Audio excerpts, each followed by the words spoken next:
İnşallah yıllar geçiyor ama o heyecandan bir şey eksilmiyor. Hatta öyle görünüyor ki her bir mevlid etkinliğinden sonra buradaki peygamber sevdaları bir sonraki senenin etkinliğini bekliyorlar gibi. Sağanak yağmura rağmen çok güzel bir coşku var. İşte şemsiyelerle bayraklar sallanıyor. Allah bu aşkı daim eylesin. İnşallah diyorum ki o aşk bir kalbe girerse bir de oradan çıkmıyor. Temayı kim seçmişse tebrik ediyorum. Çok güzel seçmiş. Yani hakikaten belki bugünkü Müslümanların en fazla üzerinde durmaları gereken şey, gündemlerin birinci sırasına yerleştirilmesi gereken şey vahdettir. Müslümanların ittihadıdır. İttihad İslam'dır.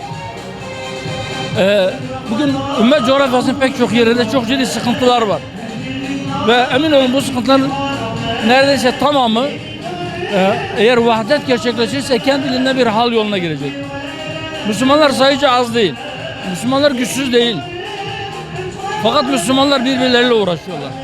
Müslümanlar güçlerini birbirlerine karşı kullanıyorlar.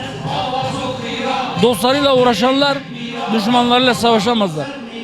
Bugün sadece Müslümanların değil, sadece İslam'ın değil, belki bütün insanlığın düşmanı olan habis bir zihniyet parça parça İslam ülkelerine onları birbirinden ayırarak her gün bir parçasından saldırıyor.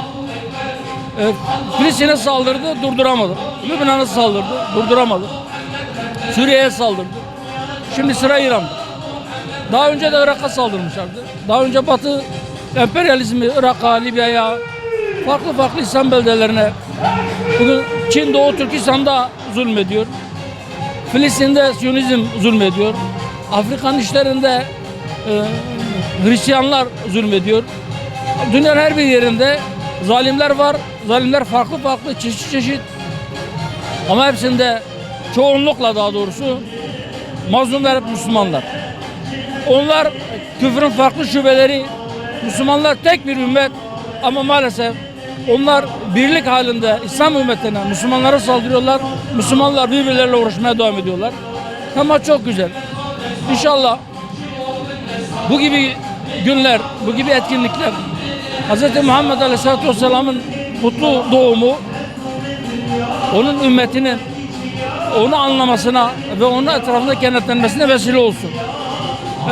Ben tekrar bu etkinliği düzenleyenleri, bu temayı seçenleri tebrik ediyorum. Rabbim hayırlara vesile kılsın.